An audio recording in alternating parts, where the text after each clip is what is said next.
दशरथ कहते हैं मैं भागा दौड़ा, मेरी अस्त व्यस्त आहट से दंपति समझ गए थे कुछ अनहोनी घटित हुई है।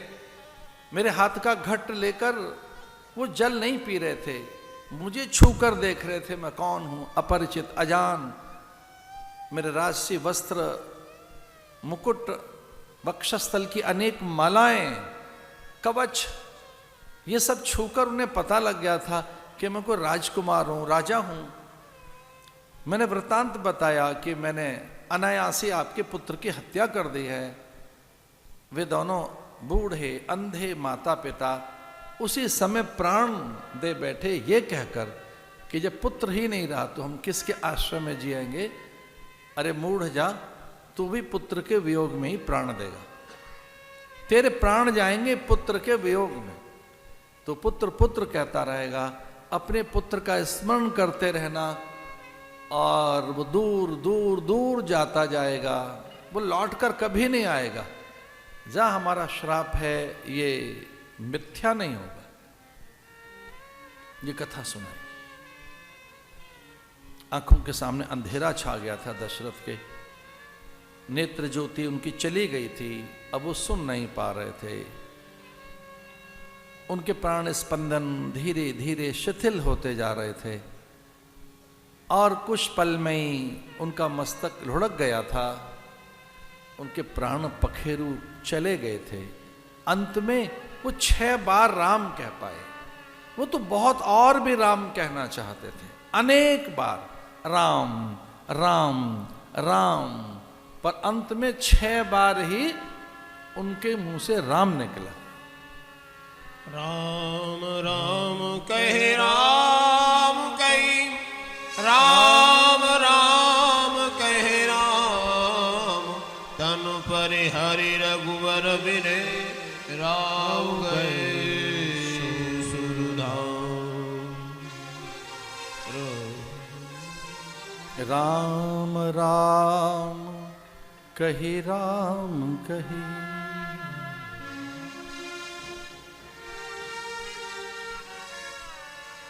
अंतकाल ऐसा कहते हैं कि वो आता नहीं है, कुछ और ही दिखाई देता है मृत्यु के समय। जन्म जन्म मुनि जतन कराई,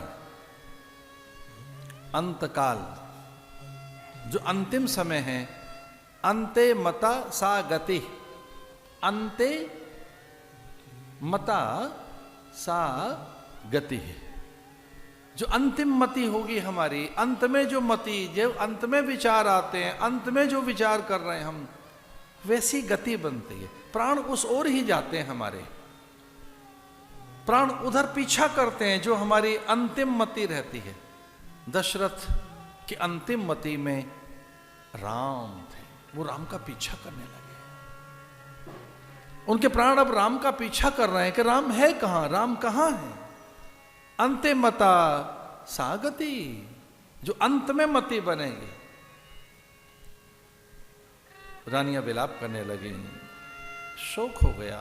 देखो तो सही, धरती का सबसे महान राजा, इंद्र जिसकी वंदना करता हो, यम वरुण कुबेर जिसे प्रणाम करते हो, जो पर ब्रह्म पूर्ण ब्रह्म परमात्मा का पिता हो, जिसके 4 पुत्र हो, मृत्यु के समय एक भी बेटा पास में नहीं।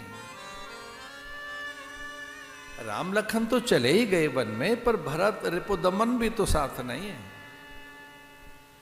वही आपकी जय पराजय, हानि लाभ, यश अपयश का कारण बनते हैं। तो जितना अधिक आप धन की रक्षा कर रहे हैं, उससे भी कहीं अधिक रक्षा सचिव के विश्वास की होनी चाहिए, सेवक की।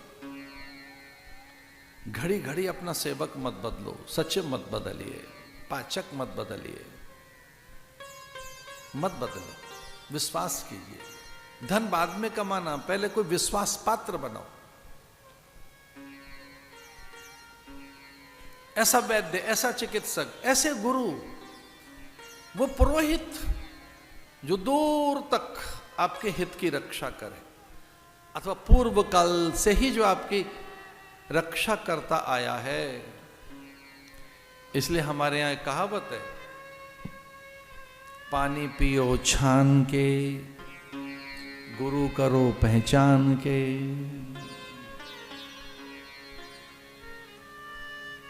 जल के लिए कितनी गंभीरता बताई गई कि जल में प्राण तत्व है। जल कैसे पिए, कितना पिए, कब पिए, और जल क्या हो। जल क्या है? जल प्राण तत्व है, महौषधि है। आपो वह ब्रह्म।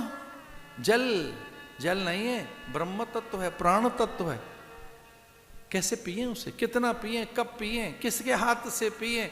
जल से ही तो बने, नीर से ही तो पैदा हुए। हमारा स्वामी भी नारायण नीर में ही तो रहता है, उसकी अर्धांगिनी नीरजा वहीं से तो है। चंद्र और सुरभि, नंदनी, कामधेनु नीर से ही तो निकली हैं। अन्य औषधियां नीर ही तो है जो देवताओं को प्रिय है। जल पानी तो देना है पितरों को, और देना क्या है। पानी से ही तो रिझ जाते हैं पितर। पानी की बड़ी महिमा है।